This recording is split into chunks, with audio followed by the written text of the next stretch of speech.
ಆತ notorious rowdy sheeter ಆಗಿದ್ದ. ಪೊಲೀಸರಿಗೆ ಚಳ್ಳೆ ಹಣ್ಣು ತಿನ್ನಿಸಿ ಕದ್ದು ಮುಚ್ಚಿ ಓಡಾಡ್ತಿದ್ದ. ನೆನ್ನೆ ಕಾಕಿ ಕಣ್ಣಿಗೆ ಬಿದ್ದವನನ್ನ ಹಿಡಿಯಲು ಪೊಲೀಸ್ ಕಾನ್ಸ್ಟೇಬಲ್ ಹೋಗಿದ್ರು. ಆದ್ರೆ ಅಲ್ಲಾದ ಇನ್ಸಿಡೆಂಟ್ ಮಾತ್ರ ಯಾರೂ ಊಹೆನೂ ಮಾಡಿರಲಿಲ್ಲ.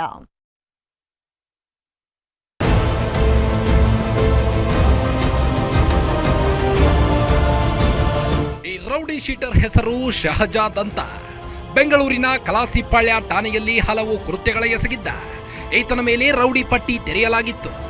ಹಲವು ಪ್ರಕರಣಗಳಲ್ಲಿ ವಾಂಟೆಡ್ ಕ್ರಿಮಿನಲ್ ಆಗಿದ್ದ ಈತನನ್ನ ಹಿಡಿಯಲು ಕಲಾಸಿಪಾಳ್ಯ ಪೊಲೀಸರು ಹೋಗಿದ್ರು.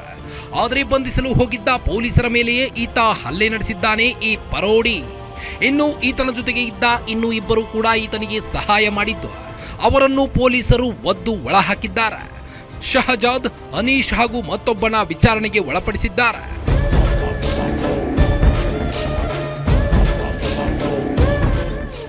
ಈ ಹಿಂದೆ ರೌಡಿ ಶೀಟರ್ ಆದ ಬಳಿಕ ಶಹಜಾದ್ ತಲೆಮರೆಸಿಕೊಂಡು ಎಸ್ಕೇಪ್ ಆಗಿದ್ದ. ಈತನಿಗಾಗಿ ಕಲಾಸಿಪಾಳ್ಯ ಪೊಲೀಸರು ಹುಡುಕಾಟ ನಡೆಸುತ್ತಿದ್ದರು. ಈ ವೇಳೆ ತಿಲಕನಗರ ಪೊಲೀಸ್ ಠಾಣಾ ವ್ಯಾಪ್ತಿಯಲ್ಲಿ ಈ ರೌಡಿ ಶೀಟರ್ ಇರುವ ಬಗ್ಗೆ ಮಾಹಿತಿ ಸಿಕ್ಕಿತ್ತು. ಕೂಡಲೇ ಈತನನ್ನ ಅರೆಸ್ಟ್ ಮಾಡಲೇಬೇಕು ಅಂತ ಕಲಾಸಿಪಾಳ್ಯ ಪೊಲೀಸರು ಹೊರಟಿದ್ರು. ಇನ್ನು ಸ್ಥಳಕ್ಕೆ ಎಂಟ್ರಿ ಕೊಡ್ತಿದ್ದಂತೆ ಶಹಜಾದ್ ಪೊಲೀಸ್ ಸಿಬ್ಬಂದಿ ಮೇಲೆ ಚಾಕುವಿನಿಂದ ಹಲ್ಲೆ ಮಾಡಿದ್ದಾನೆ. ಆದರೂ ಈತನನ್ನ ತಪ್ಪಿಸಿಕೊಳ್ಳಲು ಪಿಸಿ ಮೌನೇಶ್ ಬಿಟ್ಟಿಲ್ಲ. ಬಳಿಕ ಅದೇ ಚಾಕುವಿನಿಂದ ಶಹಜಾದ್ ತನ್ನ ತಲೆಗೆ ತಾನೇ ಹಲ್ಲೆ ಮಾಡಿಕೊಂಡಿದ್ದಾನೆ.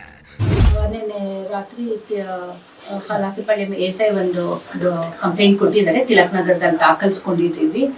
ಅವರು NBW ಜಾರಿ ಮಾಡಕ್ ಬಂದಾಗ ಅವ್ರಿಗೆ 3 ಜನ ಸೇರ್ಕೊಂಡು ಹಲ್ಲೆ ಮಾಡಿದ್ದಾರೆ ಅಂತ ಗೊತ್ತಾಗಿದೆ. ತನಿಖೆ ಮಾಡ್ತಾ ಇದ್ದೀವಿ. ಅದೆಲ್ಲ ತನಿಖೆ ಮಾಡ್ತಾ ಇದ್ದೀವಿ. ನಿನ್ನೆ ರಾತ್ರಿ ಆಗಿರೋದು ಘಟನೆ. ಸದ್ಯ ರೌಡಿ ಶೀಟರ್ ಹಾಗೂ ಸಹಚರರನ್ನ ವಶಕ್ಕೆ ಪಡೆದಿರುವ ಪೊಲೀಸರು ಆರೋಪಿಗಳಿಗೆ ಚಿಕಿತ್ಸೆಗಾಗಿ ಆಸ್ಪತ್ರೆಗೆ ಸೇರಿಸಲಾಗಿದ್ದು, ತಿಲಕ್ ನಗರ ಪೊಲೀಸ್ ಠಾಣೆಯಲ್ಲಿ ಕೇಸ್ ದಾಖಲಿಸಿಕೊಂಡು ತನಿಖೆ ಮುಂದುವರೆಸಿದ್ದಾರೆ. Ajay Gowda, crime bureau, guarantee news, Bengaluru.